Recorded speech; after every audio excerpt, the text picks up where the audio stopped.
Welcome to Haxby Shed and part 6, the final part of making this new X-axis table nut for my Harrison universal mill. This is the old nut, not the new one. The new one's in, as you will see. Anyway, what comes next? Well, I've made a video about making a new locating pin for this side here. If you've been following, you know what I mean. I videoed that ages ago, I just haven't had time to schedule it. Also, you'll notice this plate's off at this side, this cover here, information plate. Well, that's because I had to strip this head down. The bearings were getting really hot, so I've had to take the spindle out and all that. That'll be another video sometime. And other videos I've got queued. Anyway, never mind all that. Let's get on with it. Well, here goes. I've machined this to fashion more of a point on it, so I can get deeper into the core of the screw, if you know what I mean. More penetration is what I'm trying to say.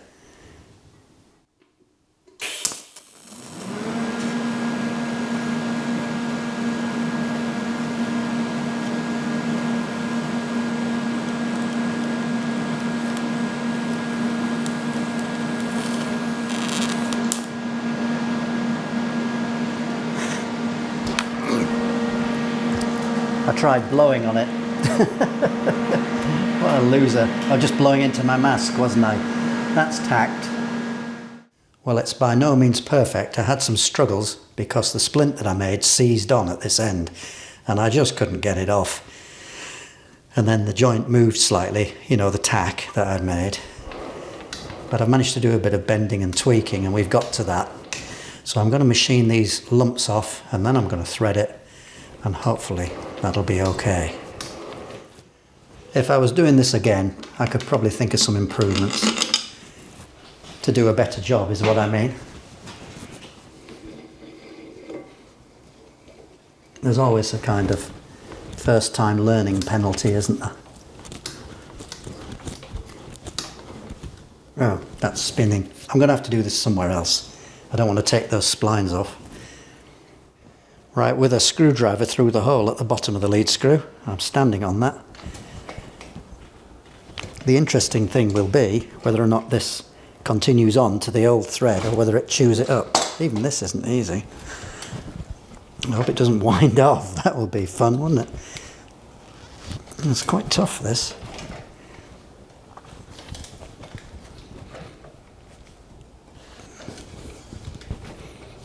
I think we'll be all right. Just a question of whether or not it chews up the old thread. How's it looking? It's feeling all right, you know. Oh, that bit, it looks like that bit we got right.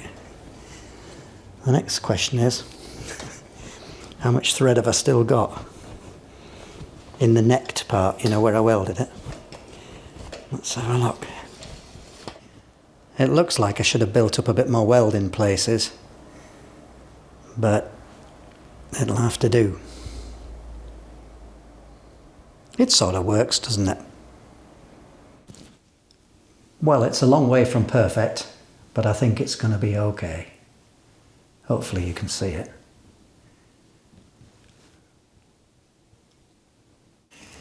This aluminium beam, square section 2x2 inch, was left by a window fitter many years ago, but it's a really good straight edge. And I'll just double check it by putting this level against it. And indeed, it is straight.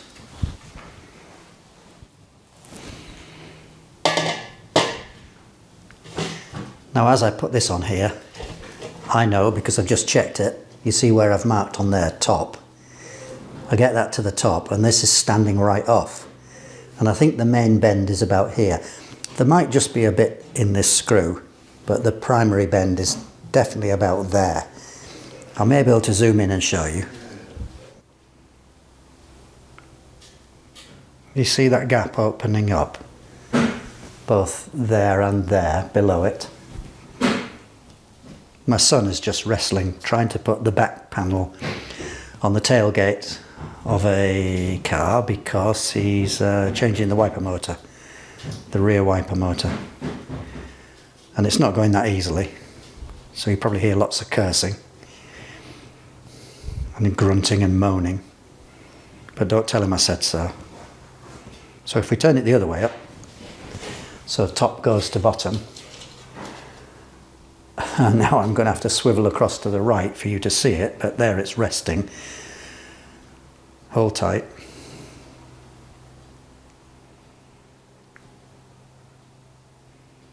There we go, look. See? So that seems to be where the primary bend is. I'm not saying it's the only place. We're going to have a go at that then. I've no idea what it'll take to put a permanent bend in this. You can see I've got a bit of wood there, and I've actually screwed on one of my prototype Delrin nuts there to protect the thread. I've got a piece of wood here so that I've got a kind of gauge, but it's quite likely that this will touch the top of this and it won't have actually changed shape. We'll see.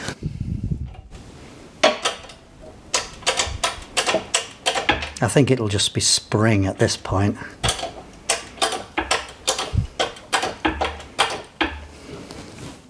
Do you know, that did something? It's straighter, so I'm going to try again. Same setup, I'm just going to press it further into the wood.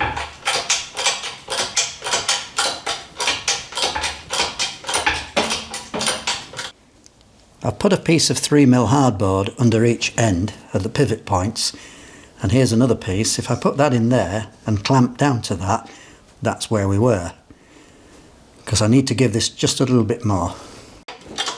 So we can use this as a gauge.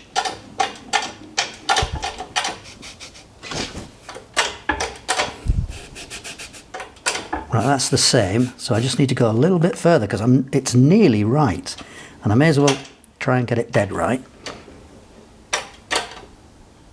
And I'm going to stop at that. Now with metal bar as the pressing packing, trying to get the force just there because the wood just kept compressing, and with dial gauge. So with this setup I can repeat, go a little bit further, go a little bit further, each time measuring in between. Well, as you can imagine, it took a fair bit of messing about to get this right. I got it about right on the press. I overbent it one time and had to go back again. It was easy to do, you know, over that sort of distance. It doesn't take much force actually to bend it on this necked part here. But then when I was about right, I put it in the chuck, watched the end here, and then I just held it here and here and just levered it over just to get it finally where it needs to be. I won't get it any better than that, so we can put it back together now. I want to check where this nut unit bolts onto the saddle. Obviously that's just the front plate, because do you remember the casting was cracked? Now it's not cracked too much, a piece had broken away, it's still going to be okay, but I'll pull the table back. I'm supporting it at this end under the motor because it's very heavy, and we'll get it back far enough so that this end is completely exposed. Now I'll bring you in and you'll be able to see where it was cracked. So this is the end piece that had cracked off. I think you can see it there. So actually not too much damage. And last night I put it on with Loctite because the casting, being the nature of cast iron, was very rough. I figured that the best way to deal with it was just clean it completely and then clamp it on with a bit of Loctite. I mean, there's a bit of a ridge there, but it's just the very end. I can feel a bit of stand out there at that junction, so I'm going to have to do something with that. Now when this broke, somebody's drilled that clearance. I don't know why, because I thought it would be fine with the thread in it, but that's what they've done. And then they've put in a longer screw, which is what I would do, because there's plenty of thread in there. So there's the longer screw, and you remember there was a short screw and a long screw. So we'll tighten up this long screw and we get to about here, and look. So we saw previously, you've seen this table doing this all over the blooming place, and I thought it was all down to the nut, but there's a good chance that some of it was down to this. Now I've found probably 6 or 7 things on this milling machine where the problems have been caused by bad repairs, or just mistakes putting the thing together. Now, I don't swear on my videos, it's just a policy. But when I saw that last night, I said, well, if I tell you that I said something FUBs, you can probably guess what I said. So I'm going to have to either tap that deeper or just make it a little bit shorter. It's 1.25 inches long. Now, in this side, we had 5/16 UNC by 3/4. I thought I'd just check to see what it said in the manual, and in the manual it says 5/16 UNC by 1/2. Well, that's never been 1/2, because it would never have had enough to secure this properly. But I have found some, I mean, the thread's adequate, but it's only in by about 10mm. So I've found some 1 inch 5/16 UNC. Now, and it can take this thread, there's no problem. So that clamps up nicely. This side, thread's too long by a bit. You know, I can bend and move that. It's a wonder this side hasn't cracked off. FUBs. No excuse for that. Well, rather than shortening the screw, I decided to tap this just a little bit deeper. I know that the plate where the screw clamps is 8mm thick. And I know that when I screw that in, it comes to within 6mm. So that'll clamp just fine.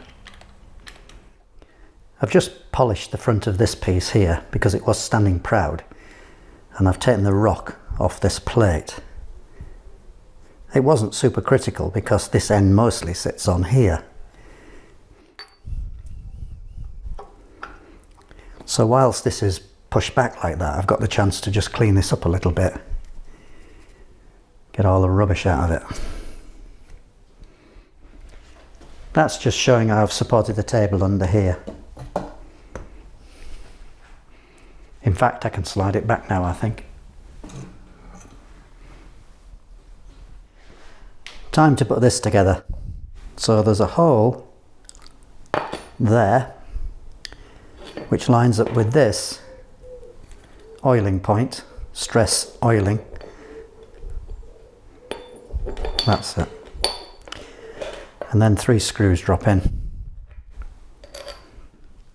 So with the nut now engaged on here and at the right spacing, so that's about 1mm of gap I can see, slide this across here, which is a little bit tricky because the tolerance is very tight.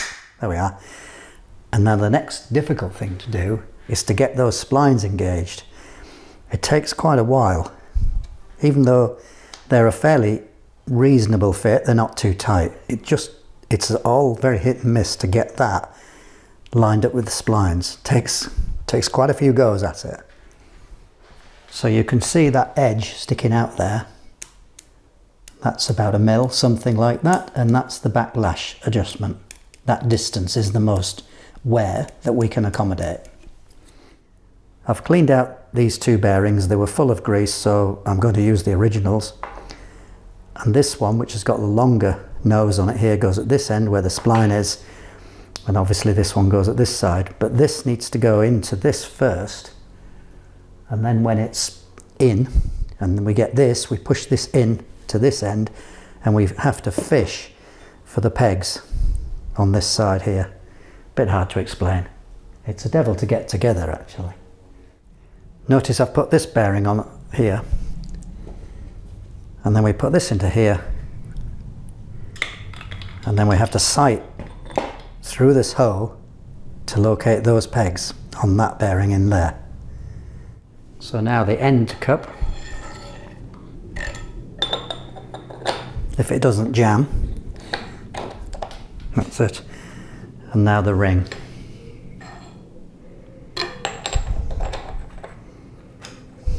Try and catch the thread because it is a bit awkward.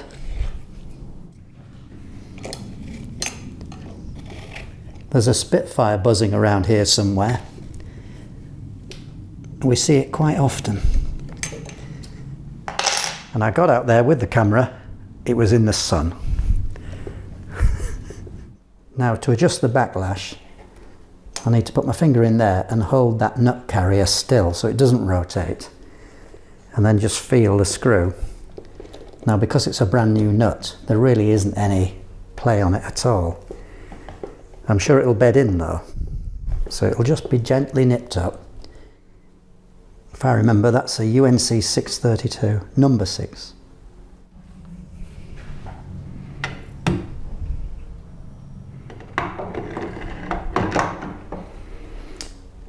Now when I look at the end of the screw, it's short of the gearbox, so this table's going to have to come this way. Should be enough, I think. The screw is a pretty tight fit at the motor end, so it needs a bit of a tap in. So I've had to line up the hole where the roll peg is going to go through and hope that I get it right.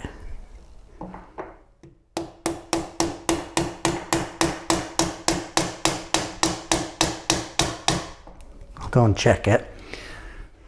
It's in the right orientation, it just has a fraction more to go. I've locked the table. Yeah, dead lined up. That was lucky. Just right. I've not knocked that all the way through yet in case it needs to come off, but it does rotate without hitting anything.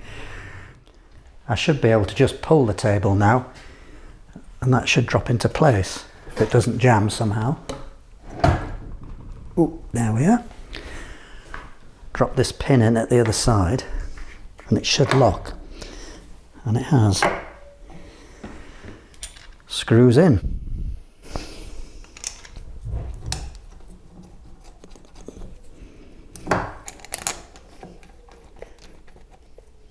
You know, just the work that I've done in this session, putting this all together, this nut housing and getting it all fixed on, that's been about 2.5 hours. Lots of fiddly work. But I didn't want to spend weeks on this and then mess it up at the last minute. We may as well get it right.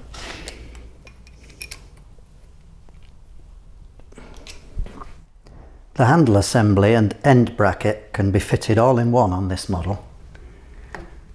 So Fast Druid sent me some pictures of his earlier model, not universal anyway. And the nut that's going on the end of there, I think, held the whole thing together, he said. So when this is on, I'll take this handle off and cut this to length. But first, I need to put some Hylamar on to seal around here. We don't really get coolant too much at this end of the table, but I don't want it running out.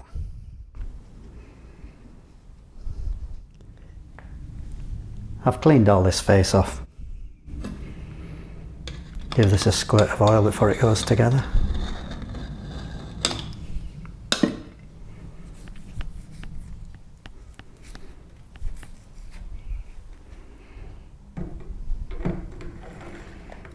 And there are just 2 dowels to go in.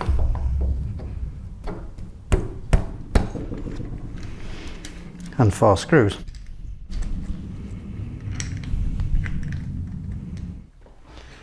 Actually, I can cut this without taking the handle off.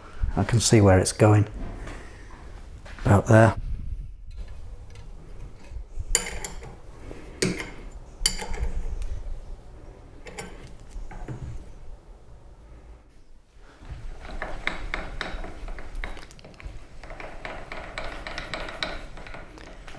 Happy? Well, that's been a long job, hasn't it? I'm sure I'll find a bit of backlash once this thing beds in, but I can just adjust that out now. It still needs oiling up all these ways, and also I've still got to put this pin fully into the junction with the gearbox. I hope you found that useful. Thanks for watching.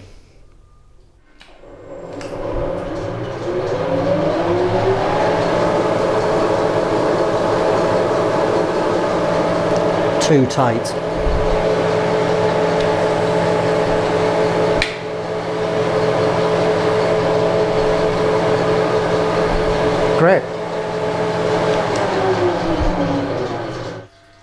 This kit's going to be 0.2 of a mil, 150 RPM.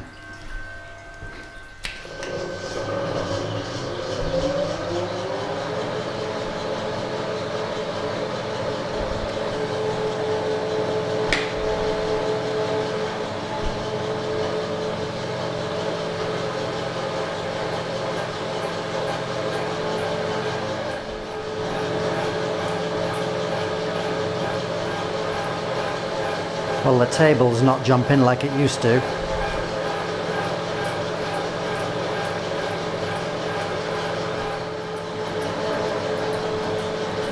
It's still cutting a little bit on the backstroke, so I haven't got the tramming quite right yet. I haven't really got a proper vertical bar to put in that I can believe in. Yeah, it's just still cutting a fraction off the back. Now it might start jumping, I don't know.